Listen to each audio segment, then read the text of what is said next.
Lynché dans les rues de Lyon le jeudi 12 février dernier, le militant identitaire Quentin Derenque est mort de ses blessures le 14 février. À Lyon, les affrontements entre groupes fascistes et antifascistes sont courants depuis plusieurs décennies. D'abord, la capitale des Gaules est marquée par une forte implantation de groupuscules d'extrême droite. Ces groupes, connus sous divers noms, ont souvent muté, ont été dissous, ont ressurgi sous des formes variées. En face, en réaction, des groupes antifascistes ont émergé plus récemment, cristallisant un espace d'opposition et de confrontation, de combats physiques et politiques. Alors, Lyon est-elle la capitale de la violence politique ? Pourquoi ces groupes se sont-ils enracinés, développés à Lyon en particulier ? Qu'est-ce qui se joue spécifiquement dans cette ville ? Les responsables politiques ont-ils trop longtemps fermé les yeux sur la réalité des groupuscules d'extrême droite ? Deux invités ce soir pour nous éclairer. Sébastien Bourdon, bonsoir. Bonsoir. Vous êtes journaliste, vous avez enquêté sur les groupes antifascistes et sur l'extrême droite radicale. Vous êtes l'auteur de deux ouvrages. Le premier, intitulé « Drapeau noir, jeunesse blanche, enquête sur le renouveau de l'extrême droite radicale » et l'autre, intitulé « Une vie de lutte plutôt qu'une minute de silence, enquête sur les antifas ». Deux ouvrages qui ont paru aux éditions du Seuil. Avec nous et à distance depuis Lyon également, Marie Allenou, bonsoir. Bonsoir. Vous êtes journaliste à rue 89 Lyon, spécialiste de la question de l'extrême droite lyonnaise. Et je remercie Chantal Nouvelot qui nous permet d'être avec vous à distance à Lyon justement.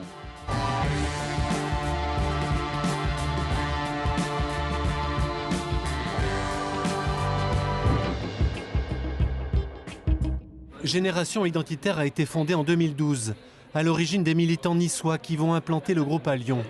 GI se rend visible par des coups médiatiques. Le plus spectaculaire se déroule dans les Hautes-Alpes, une banderole anti-migrants héliportée en pleine montagne. En 2017, le groupe affrète un navire en Méditerranée pour stopper les bateaux recueillant les migrants. Et c'est à la Traboule que les militants tiennent leur conférence de presse. L'implantation de GI à Lyon est assumée et visible. En 2015, l'association y organise un congrès des nationalistes. L'année suivante, ces militants perturbent bruyamment le conseil métropolitain. Dans le Vieux-Lyon, la tension monte avec les riverains et les associations de gauche. Au fil des ans, la ville apparaît comme un bastion des identitaires. Le 8 décembre, ils paradent sur les pentes de Fourvière, en toute légalité. Le groupe extrémiste s'expose et s'impose, allant même jusqu'à peser sur les choix de la municipalité.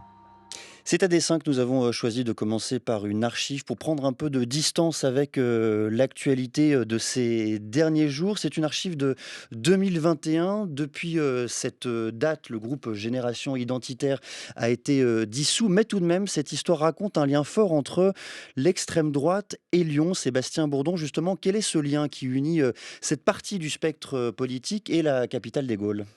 Alors, une des particularités de l'extrême droite radicale à Lyon, c'est son implantation depuis plusieurs décennies, environ presque 20 ans maintenant, à travers l'ouverture de tout un tas de locaux dans la ville de Lyon, des locaux qui ont eu pignon sur rue, qui ont pris différentes formes, des locaux associatifs, des bars, des salles de sport, des locaux qui ont été plus particulièrement concentrés dans le Vieux-Lyon, et ça, c'est une des spécificités de la ville, c'est cette concentration de locaux. On en a eu 5 qui ont été ouverts, qui ont coexisté en simultané au cours des années 2010, et des locaux qui appartenaient à différentes tendances de l'extrême droite radicale. Donc on a vraiment un panorama de l'extrême droite qui était représenté dans la ville et qui a pu s'implanter durablement et à travers ces locaux exister, recruter et être actif dans la ville. À quoi ça sert très concrètement, Sébastien Bourdon, ces locaux ? Qu'est-ce que cela permet ? C'est d'abord un lieu de socialisation, un lieu de rencontre, un lieu de ralliement aussi entre jeunes personnes militantes d'extrême droite ? C'est tout à fait ça. Un local en tant qu'organisation politique, pour n'importe quelle organisation politique, c'est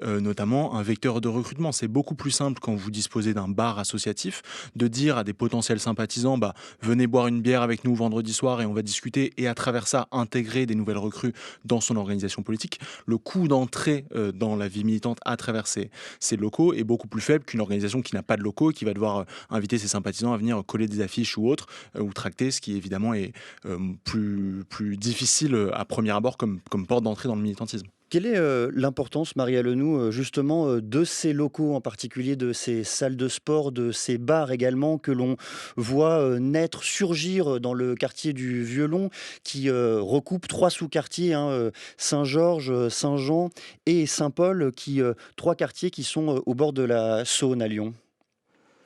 Ce qu'on peut dire, c'est que, les principaux locaux, en fait, qui ont perduré, de 2010 à 2024 sont les locaux des identitaires, donc qui s'appelaient la Traboule pour le bar et l'Agogé pour la salle de sport. Ils étaient adjacents, les uns à côté des autres et on voit que c'était vraiment le lieu où, à la fois, ils s'entraînaient, ils se retrouvaient, ils organisaient des conférences, publiques, ils organisaient des soirées le vendredi soir et puis aussi des formations de leurs militants plus confidentielles, plus fermées, mais ils avaient un lieu pour le faire. Et ce qu'on a vu, c'est que quand les premiers locaux ont été fermés plutôt du côté du mouvement nationaliste, finalement, les militants nationalistes ont fini par se retrouver à la Traboule, à la Gaugée, et tout ce milieu, en fait, se mélangeait euh, dans la Traboule. Bon, mais Marielle Lenoux, des salles de sport, des bars, ça existe à peu près partout, même pas à peu près, dans toutes les villes petites, moyennes, grandes de France. Qu'est-ce qu'il y a là encore de spécifique à Lyon? Déjà, pourquoi ces espaces portés, structurés par l'extrême droite, ne sont-ils pas fermés par les pouvoirs publics?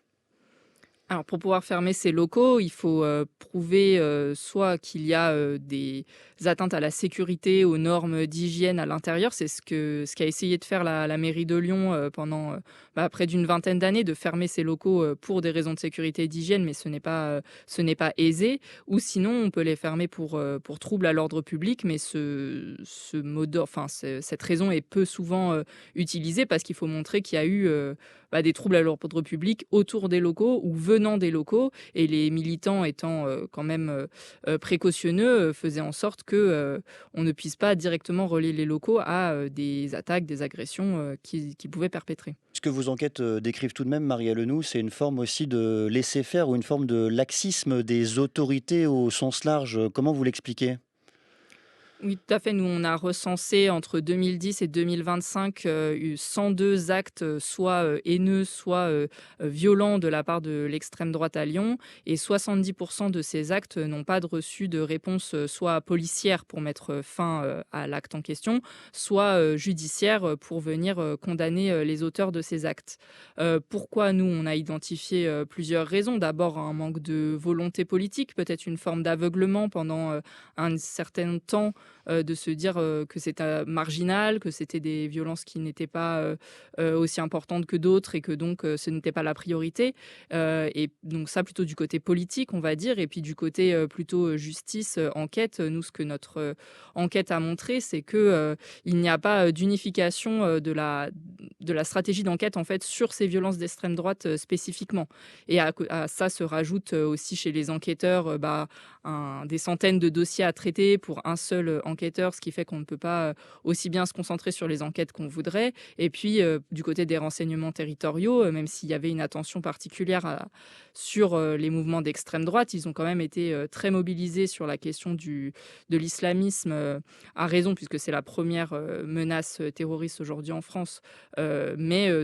Donc, un manque d'effectifs aussi de ce côté-là. Sébastien Bourdon. Ce qu'on peut dire peut-être en complément, c'est que du point de vue des autorités, un des avantages entre guillemets de laisser ces lieux ouverts, c'est ça permet de fixer entre guillemets la mouvance, les groupes, et de savoir en fait où les surveiller. Ça permet de façon assez concrète de savoir que tous les vendredis soirs ou presque, les militants de tel ou tel groupe, ils seront là, et donc si on veut les trouver, si on veut les surveiller, et on a un lieu fixe, alors qu'évidemment une fois que ces lieux sont fermés, ils sont je dirais dans la nature entre guillemets, dans la ville. Une autre archive et une autre voix, celle de Philippe Carry. Il est horloger dans le Vieux-Lyon. C'est un reportage d'Antoine Marette, diffusé sur France Culture le 1er juin 2018. Depuis que les groupuscules tels que les identitaires sont arrivés dans le quartier, on a commencé à ressentir vraiment une pression insidieuse au départ. Ils ont commencé à vouloir séduire les personnes en essayant de rentrer dans les associations. Ça n'a pas marché. Ensuite, ils ont essayé de s'infiltrer chez des commerçants. C'est-à-dire, par exemple, rentrer dans des bars et puis petit à petit amener de plus en plus de personnes à consommer, certes, mais surtout à occuper le bar et faire fuir la clientèle qu'il y avait auparavant. Ils s'infiltrent chez certains commerçants et ils les étouffent par leur présence. Et les commerçants ne peuvent plus rien faire pour s'en débarrasser. Ça s'est souvent terminé par des bagarres générales dans des cafés, des restaurants, des différents lieux de réunion. Et puis, il fallait vraiment qu'il y ait une intervention policière très très forte pour que ça s'arrête, sinon le commerce périclite complètement. Comment s'incarne-t-elle, Marielle Henoux, cette présence de l'extrême droite, dans le Vieux-Lyon en particulier, pour rester circonscrit à cette aire géographique? Dans le Vieux-Lyon en particulier, là, on entendait Philippe Cary à l'antenne. Lui-même a été ciblé par ces mouvements-là. Il a été intimidé dans son commerce. Il a eu la vitrine de son commerce fracassée. On a des kebabs qui ont été saccagés aussi dans le quartier. Des stickers régulièrement collés dans les rues, plus particulièrement la rue Juivry, qui est située vraiment juste à côté des locaux des identitaires. Donc, en fait, quand on parle de violence de l'extrême droite à Lyon, il faut comprendre que vraiment, elle se matérialise en fait par des actes très violents. On a dès 2010 dans les rues du quartier Saint-Jean des syndicalistes qui sont frappés par des militants d'extrême droite. On a, à la suite d'une manifestation en 2011, des sympathisants du collectif de vigilance 69 contre l'extrême droite qui rentrent de la manifestation et qui sont fracassés à coups de barre de fer. Il y en a un qui finit la mâchoire cassée. Et ça se retrouve tout au long en fait des années, jusque peut-être la plus récente attaque et la plus connue, c'est l'attaque de la Maison des Passages en novembre 2023, où on a une quarantaine de nervis d'extrême droite qui viennent attaquer la Maison des Passages, où se déroule une conférence sur la Palestine. Alors leur cible, ce n'est pas vraiment la conférence, mais plutôt le service d'ordre ou des militants qui assuraient la sécurité de l'événement. Et on se retrouve avec 3 personnes tabassées à l'extérieur, 45 jours d'ITT, des personnes terrifiées à l'intérieur de la salle parce que attaquées au mortier et des militants qui tambourinent contre la porte à coups de bâtons, de barres. Donc c'est ça la violence d'extrême droite à Lyon en fait. Qu'est-ce que cherche Sébastien Bourdon? Là aussi, j'allais dire d'une manière très concrète, ces groupes d'extrême droite, dans le fond, l'enjeu, il est local, il est strictement local, ou il porte des visées politiques plus larges? Alors, dans le cas des actions violentes qui viennent d'être évoquées, il y a quand même un enjeu de confrontation avant tout qui est recherché, et de confrontation avec un ennemi politique qui est identifié sur leur territoire, ou des ennemis politiques supposés, et notamment une velléité de confrontation régulière avec des groupes antifascistes. Quand ils attaquent des événements comme cette conférence, je relisais il y a quelques heures encore des éléments du dossier judiciaire de cette affaire même, le message qui circule sur la messagerie Telegram et qui appelle ces différents militants d'extrême droite à se mobiliser pour cette soirée-là, c'est vraiment de dire on va monter un groupe pour aller se battre avec des antifascistes.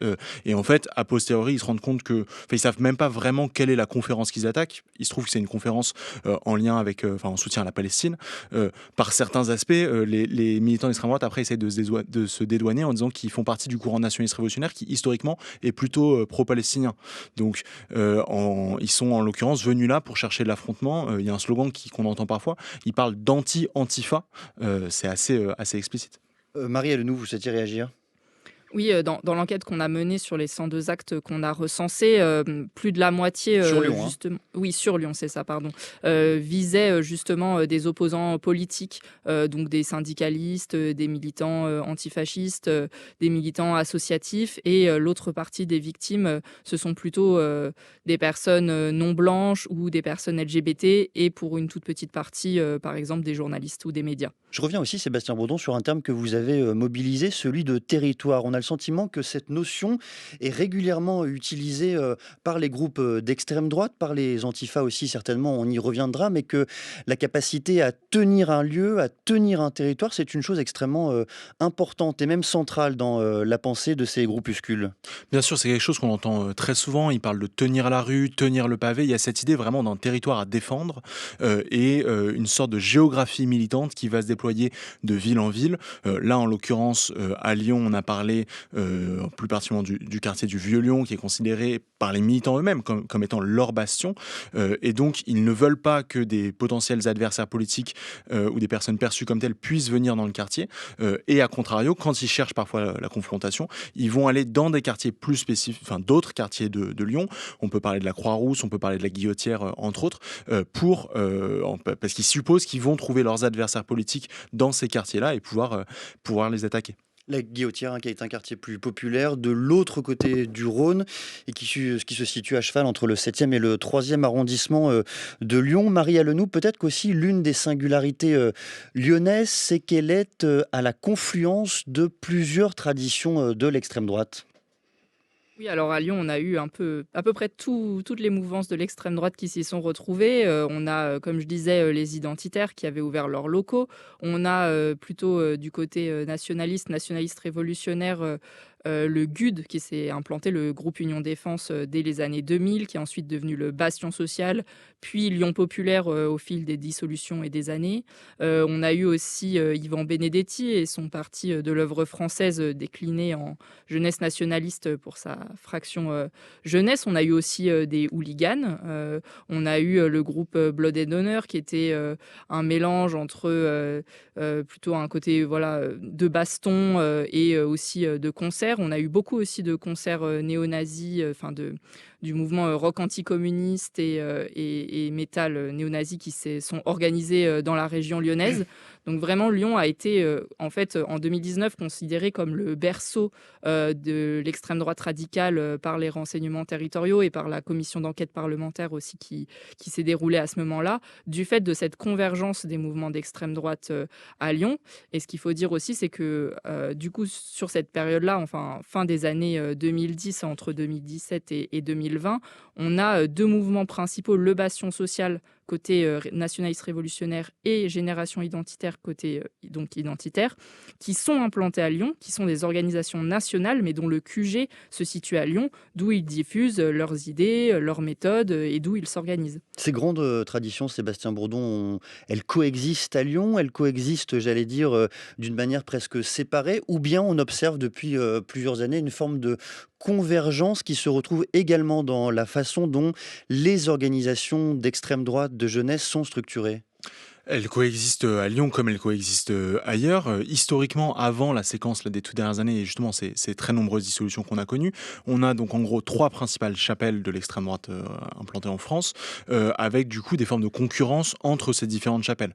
Ce qui se passe à Lyon et ailleurs ces dernières années, mais plus particulièrement à Lyon avec les dissolutions successives du Bastion Social, de Génération Identitaire, c'est qu'on a une porosité qui a été... Enfin, ces dissolutions ont favorisé une porosité entre les structures, et comme le disait tout à l'heure ma consoeur Marie Alenoux, une fois que les nationalistes révolutionnaires se sont retrouvés sans local, parce qu'en l'occurrence le Bastion Social a été dissous, plutôt qu'aller boire des bières dans n'importe quel bar ou qu'aller faire du sport dans n'importe quelle salle de sport, ils sont allés 2 rues plus loin faire ça chez les identitaires, et donc ils se sont regroupés avec une autre tendance dont ils ne partagent pas forcément toutes les idées, mais avec laquelle ils se regroupent et ils se mobilisent volontiers, notamment dans une perspective de confrontation violente. Quel lien, Marie Alenoux, à Lyon toujours, entre ces groupes d'extrême droite et l'Église catholique, dont on sait qu'elle est extrêmement présente et puissante à Lyon? Nous, ce qu'on a pu identifier, c'est qu'il y a une église en particulier, l'église Saint-Georges, donc qui est située dans le quartier de Saint-Georges, dans le Vieux-Lyon, qui concentre aujourd'hui la présence de militants d'extrême droite en son sein. On l'a vu notamment au moment des arrestations liées à l'attaque de la Maison des Passages de novembre 2023 dont je parlais. La plupart des personnes qui sont interpellées et mises en examen disent qu'elles fréquentent cette paroisse. Et cette paroisse, c'est pas une paroisse, c'est une église qui est rattachée à une paroisse. Et ce qu'on a montré, nous, dans une enquête donc publiée aussi en fin d'année dernière, c'est que les prêtres, les abbés qui sont dans cette église, dans cette paroisse, eux-mêmes sont de la frange la plus traditionnaliste de l'église catholique. Quel lien dans le même temps, Sébastien Bourdon, avec le football, avec l'Olympique lyonnais? Est-ce que là aussi on est capable de tisser des liens entre ces groupuscules d'extrême droite et la façon dont le football lyonnais est organisé? Tout à fait, c'est de notoriété publique que depuis des décennies, les tribunes de l'Olympique lyonnais abritent des groupes qui comportent des militants d'extrême droite, des groupes d'ultra, des groupes de hooligans, dont certains sont littéralement des groupes de néo-nazis. Il y a très régulièrement au cours de matchs et notamment de déplacements de l'Olympique lyonnais des affaires avec des cris de singe, des saluts nazis. Il y en a eu encore assez récemment, notamment lors d'un match à Marseille. Et ce milieu du stade, comme il comme il l'appelle fréquemment, en fait, va souvent venir prêter main forte, notamment dans les perspectives de confrontation. C'est des gros bras qui ne sont pas forcément là au quotidien en train de militer avec les militants d'extrême droite, mais que les militants d'extrême droite vont pouvoir appeler en renfort dans des périodes de tension. Le lien maintenant, Marie Alenoux, avec l'université, avec le monde intellectuel en général. Je voudrais vous citer un extrait du rapport de la Commission sur le racisme et le négationnisme à l'université Jean Moulin Lyon 3 qui a été lancé en 2001. Ce rapport pointe, je cite, un enracinement d'un petit noyau d'universitaires proche du groupement de recherche et d'études pour la civilisation européenne, un des mouvements de la nouvelle droite qui a suscité de vives oppositions à cause de ces thèses inspirées du racisme scientifique du 19e siècle.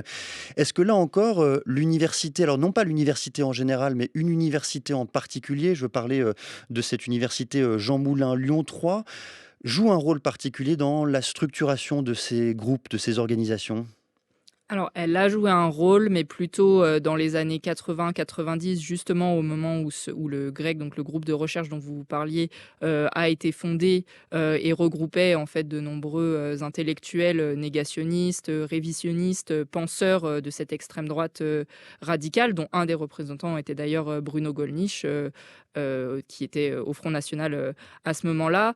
Cette extrême droite intellectuelle a attiré à elle une jeunesse, des étudiants qui ont donc fondé le groupe Union Défense, comme je le disais plus tôt.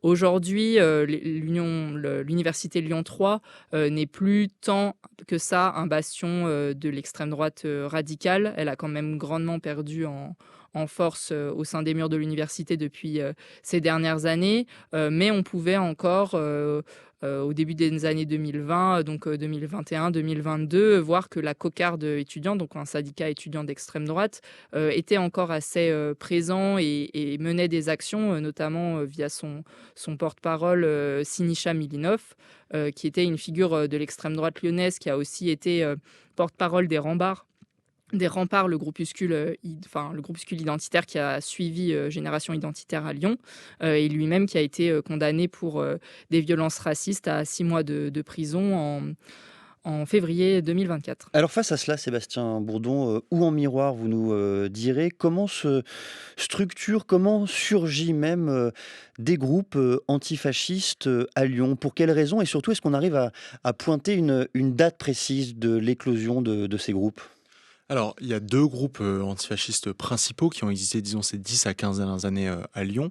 Le premier, c'est un groupe qui s'appelle la GAL, groupe antifasciste Lyon et environ, qui a été dissous il y a maintenant quelques années. C'est un groupe de la tendance antifasciste autonome qui apparaît à peu près au début des années 2010. Et plus récemment, en 2018, on a un nouveau groupe qui a été créé d'abord à Lyon et qui ensuite s'est étendu à d'autres villes en France, la Jeune Garde, qui, par un certain nombre d'aspects, on en parlera probablement, prend un peu le contre-pied du courant principal de l'antifascisme de la période, qui essaie de renouveler l'antifascisme, de populariser l'antifascisme. C'est des mots d'ordre qu'ils utilisent. Et en l'occurrence, la Jeune Garde se crée vraiment dans ce contexte, dans ce terreau qu'on vient de mentionner, et est issu de la volonté en fait d'une nouvelle génération militante de s'organiser, notamment pour répondre et se prémunir face à ces attaques d'extrême droite, ces actions violentes de l'extrême droite radicale qui sont violentes, qui sont nombreuses, comme on vient de l'expliquer. Donc ce que vous observez, ce que vous constatez, c'est que ces 2 groupes, et d'ailleurs indépendamment de leur tradition respectives, se construisent toujours, se forment toujours en réaction à l'extrême droite. Il n'y a pas d'organisation dite antifasciste qui se structure d'une manière ad hoc sans penser justement à un travail contre l'extrême droite.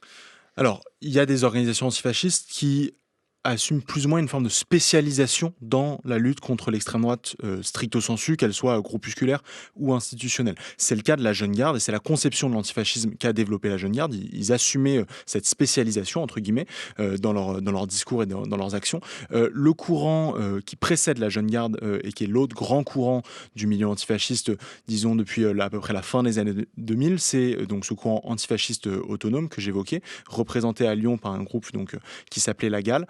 Et en l'occurrence, ce courant-là théorisait pour le coup un antifascisme beaucoup plus large, avec une volonté de dépasser, cette idée que l'antifascisme devait dépasser la lutte contre l'extrême droite stricto sensu et s'élargir et s'ouvrir à tout un tas de questions. En fait, ils parlaient, eux, de lutter contre ce qu'ils appellent un spectre de fascisation. euh, et Par donc, exemple? et donc, prendre en compte des thématiques comme la question des violences policières, la question de l'islamophobie, la question de l'accueil des personnes exilées, etc., avec cette idée qu'il existerait un sort de continuum entre toutes ces thématiques-là et la question de l'extrême droite en tant que telle. Je cite Marielle Lenou, un extrait d'une dépêche AFP qui revenait sur l'histoire de la Jeune Garde.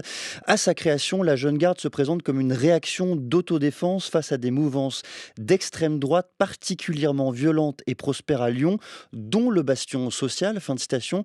C'est bel et bien ce que l'on observait, ce que vous aviez observé en 2018. On était à un point presque d'apex de la violence d'extrême droite qui a engendré la création de la Jeune Garde. Oui, ce qu'il faut comprendre, c'est qu'à Lyon, en fait, comme je disais tout à l'heure, les principales cibles de l'extrême droite radicale ont été les mouvements de gauche, mais de manière large. Je cite par exemple le Parti communiste français qui a vu ses locaux à de multiples reprises être attaqués, des manifestations étaient attaquées, des militants étaient attaqués. Et donc, c'est posé, en fait, dans les milieux de gauche, la question de comment on fait pour continuer à militer, à tenir des événements, des lieux, et en même temps ne pas subir cette violence. Et c'est dans ce contexte-là, oui, que s'est créée la Jeune Garde, qui a assumé tout de suite, d'ailleurs, d'avoir ces deux jambes, à la fois une jambe plus d'antifascisme politique, d'interpellation politique, de présence médiatique, de réunion aussi via le collectif Fermons les locaux fascistes, des partis politiques de gauche, des syndicats, des associations, des collectifs. Donc ça, c'était vraiment la jambe plutôt publique de la Jeune Garde, et une jambe plus physique, confrontationnelle avec l'extrême droite, qui était ce que eux appelaient l'autodéfense populaire. Donc de dire on va défendre notre camp social, on va défendre nos événements, nos lieux, et aussi entrer dans des affrontements avec l'extrême droite radicale. Une archive de 2022 qui retrace la dissolution du GAL, le groupe antifasciste Lyon et environ. On reviendra évidemment sur l'analyse des propos qui ont été tenus à l'époque par le porte-parole du gouvernement, Gabriel Attal. La manifestation de soutien samedi dernier dans les rues de Lyon n'a rien changé. La dissolution du mouvement d'ultra-gauche a été confirmée hier après le Conseil des ministres. Nous avons adopté la dissolution du groupement de fait dit groupe antifasciste Lyon et environ, connu pour ses actions violentes, ses appels à la haine et son incitation virulente et incessante à s'en prendre à nos forces de l'ordre. Le GAL est un mouvement né en 2013 après la mort de Clément Méric. Assimilés par les spécialistes aux Black Blocs, ces militants sont autonomes. Pas de chef, pas de structure administrative et un discours politique de lutte contre les idées d'extrême droite. Comment ont coexisté, Sébastien Bourdon, à Lyon, le GAL et la Jeune Garde? On a bien compris que c'était deux traditions différentes des courants antifascistes. Être dans une même ville, tenir une forme de terrain, tenir la rue, comment cela se passait justement dans l'interaction entre ces deux groupes? Alors ça s'est pas toujours très bien passé entre ces deux groupes. Au tout début, il y a eu des tentatives de travail unitaire, hein. La Jeune Garde avait vraiment cette volonté dans ses modes d'action de travailler le plus possible avec un large panel d'organisations, disons, de la gauche, qu'elles soient politiques, syndicales, associatives. Donc au tout début, on a vu notamment un certain nombre de tracts ou de communiqués qui ont pu être signés conjointement, mais assez rapidement, les relations se sont envenimées entre les groupes, notamment parce qu'en fait, ils défendaient des conceptions assez différentes de l'antifascisme et de la façon de lutter contre l'extrême droite et contre l'implantation de l'extrême droite radicale dans la ville. La question des dissolutions, notamment, et d'appeler ou non à la dissolution des groupes d'extrême droite radicale est quelque chose qui a beaucoup divisé le camp antifasciste. Marielle Lenou, là aussi, j'allais dire très concrètement, comment décrire le travail, la mobilisation, le répertoire d'action de la Jeune Garde ou même du GAL? Au fond, comment agissait-il au quotidien pour lutter contre les fascistes lyonnais, pour reprendre l'expression? Comme je l'expliquais, la stratégie de Raphaël Arnaud, plus particulièrement, qui a été le cofondateur de la Jeune Garde et qui aujourd'hui est député, ça a été d'agir sur tous les terrains. C'est-à-dire qu'il s'est présenté plusieurs fois à la députation, d'abord à Lyon et ensuite dans le Vaucluse. Et c'est un peu l'aboutissement de leur stratégie que d'avoir eu un de leurs membres élu à l'Assemblée nationale. Et à côté de ça, oui, il y avait une présence en défense des événements de la gauche, mais aussi une présence sur le terrain de défense de territoires comme la Croix-Rousse, mais aussi d'autres territoires à Lyon.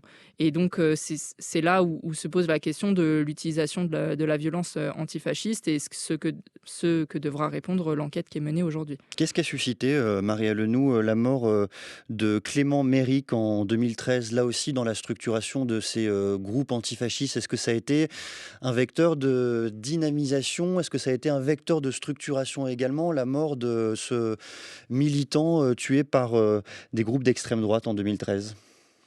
Oui, tout à fait, puisqu'en fait, le GAL, le groupe antifasciste Lyon et environ, se crée suite à la mort de Clément Méric à Lyon. Quel est le rapport, Sébastien Bourdon, de ces groupes antifascistes à la violence? Est-ce que c'est le dernier recours ou bien non, bien en amont, elle est théorisée? C'est un mode d'action comme les autres, parmi d'autres, mais un mode d'action qu'il faut aussi intégrer.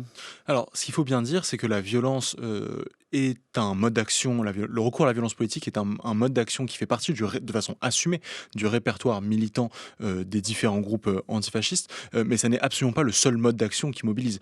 90% du travail militant des militants et militantes antifascistes est en fait un travail militant très classique qui consiste à aller coller des affiches, distribuer des tracts, organiser des conférences, aller en manifestation, etc., etc. La spécificité qui fait le militantisme antifasciste, c'est que en plus de ce militantisme classique, il y a le fait d'accepter la possibilité du recours à la violence.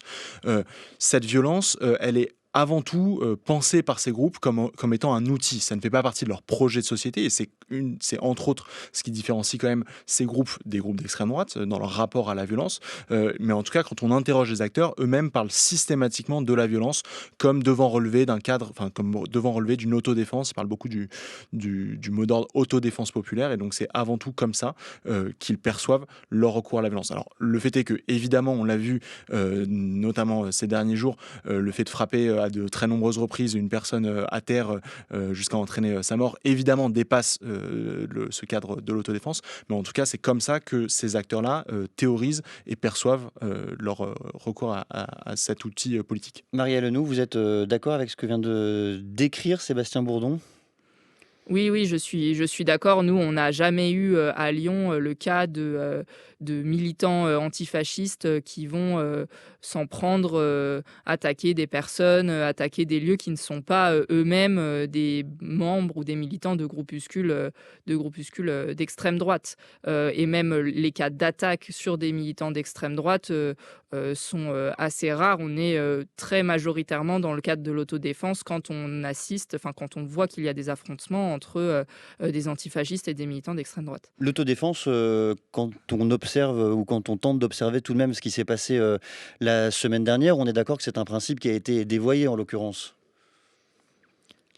Les images qu'on a pu voir, en effet, montrent, comme le disait Sébastien Bourdon, le dépassement de ce cadre d'autodéfense. Alors on sait aussi qu'il y a eu une rixe précédant les images où l'on voit Quentin Derenc être frappé à terre. L'enquête devra déterminer les responsabilités de chacun et j'imagine que cela posera aussi la question dans les milieux antifascistes de comment encadrer leur propre recours à la violence. Sébastien Bourdon, vous souhaitez réagir? Simplement pour parler des cas de figure de dépassement entre guillemets de l'autodéfense, un autre cas qui a beaucoup fait parler récemment quand même, c'est le cas du député Raphaël Arnaud, donc on l'a dit cofondateur de la Jeune Garde et porte-parole de la Jeune Garde à Lyon pendant très longtemps avant d'être aujourd'hui député de la France Insoumise. Raphaël Arnaud a été condamné en 2022 pour des faits qui ont eu lieu en 2021, donc il n'était pas encore député à l'époque, mais il était déjà un des leaders de la Jeune Garde, des faits où en l'occurrence en marge d'une manifestation d'extrême droite à Lyon, du courant identitaire, lui-même est et 5 autres militants s'en sont pris à un jeune homme de 18 ans qui soupçonnait d'aller participer à cet événement. Ils lui ont demandé d'enlever sa veste pour vérifier s'il n'avait pas, je cite, des tatouages nazis, et ensuite de déverrouiller son téléphone pour le fouiller. Ce jeune homme a refusé de déverrouiller son téléphone. Il a été projeté violemment au sol. Il a eu une journée d'ITT, mais en l'occurrence, Raphaël Arnaud donc, a été condamné pour violence en réunion pour ces faits-là en 2022, avait fait appel et s'est désisté de son appel en 2025. Donc il a été condamné tout de même définitivement pour cet acte. Dans votre travail, dans vos observations, Sébastien Bourdon, quel lien, s'il y en a justement au-delà de ce lien entre Raphaël Arnaud et la France Insoumise et la Jeune Garde, quel lien vous avez pu observer plus structurel entre des partis, peut-être la France Insoumise et la Jeune Garde et le mouvement antifasciste ? Alors, le fait est que, pour continuer à parler de la Jeune Garde, les liens, il y a des liens évidents entre la France Insoumise et la Jeune Garde. Je ne parle absolument pas de l'événement de jeudi dernier. En l'état, il n'y a strictement aucun élément matériel qui permette de pointer une responsabilité de la France Insoumise dans les événements de jeudi dernier, encore une fois, à la date d'aujourd'hui. Mais de façon plus générale, les liens sont évidents. Évidemment, il y a la question de la personnalité de Raphaël Arnaud, qui a donc été investi candidat de la France Insoumise dans le cadre du nouveau Front Populaire en 2024, mais les liens précèdent cette investiture. À l'été 2023, pour prendre un exemple, on a tout de même Jean-Luc Mélenchon et Emmanuel Bompard qui s'étaient affichés, qui avaient communiqué sur leur présence à un camp d'été de la Jeune Garde, et de la même façon, la Jeune Garde a depuis plusieurs années un stand aux universités d'été de la France Insoumise. Est-ce qu'il y a une coexistence, c'est aussi ce qu'on a pu lire, dire ou entendre dans la façon d'organiser les services d'ordre, le service d'ordre officiel de la France Insoumise et le travail de la Jeune Garde ? En l'état, pour le cas de jeudi dernier, la France Insoumise assure qu'ils avaient leur propre service d'ordre qui était déployé sur place et qu'ils n'ont pas eu de lien avec ce groupe de militants et militantes antifascistes qui étaient sur place, a priori liés à la Jeune Garde, si on en croit les profils des personnes qui ont été interpellées ces dernières 24 heures. Donc, dans ce cas-là, pour l'instant, on n'a pas d'éléments matériels. Marie Alenoux, quel impact justement de ce décès, du décès de Quentin à Lyon? Qu'est-ce que vous observez aujourd'hui justement dans le discours des personnes que vous rencontrez dans vos reportages? On voit que déjà il y a un gros choc de la ville entière. Moi j'ai eu plusieurs sources antifascistes qui me disaient en fait ça fait des années qu'on alerte sur le fait qu'il y aura peut-être un mort, mais ils se doutaient pas que le mort il serait dans l'autre camp. Eux disaient plutôt que ce serait du côté des militants de gauche ou des personnes non blanches par exemple qui auraient un mort. Donc il y a vraiment une forme de sidération. Nous on essaye de faire parler tout ce milieu de gauche justement qui était en lien avec la Jeune Garde et on voit qu'il y a un grand malaise dans la façon de qualifier les faits parce qu'il y a à la fois un refus total de la violence qu'on a pu voir sur les images sur un homme au sol, mais en même temps une volonté de ne pas jeter sous le bus l'antifascisme et tout le travail qui a été fait pour lutter contre l'implantation de l'extrême droite à Lyon, pour alerter sur la violence d'extrême droite et essayer de ne pas faire oublier ce contexte lyonnais très particulier. Et c'est une position qui est difficile à faire entendre quand il y a eu littéralement mort d'homme. Merci beaucoup à tous les deux, Sébastien Bourdon et Marie Alenoux. Merci également à celles et ceux qui ont préparé cette émission. Antoine Héral, Stéphanie Villeneuve, Diane de Vancey, Mathias Mégy. À suivre, après le journal, on va parler des écoles musulmanes. Sont-elles à part dans le paysage éducatif français? Merci d'être venu au micro de France Culture.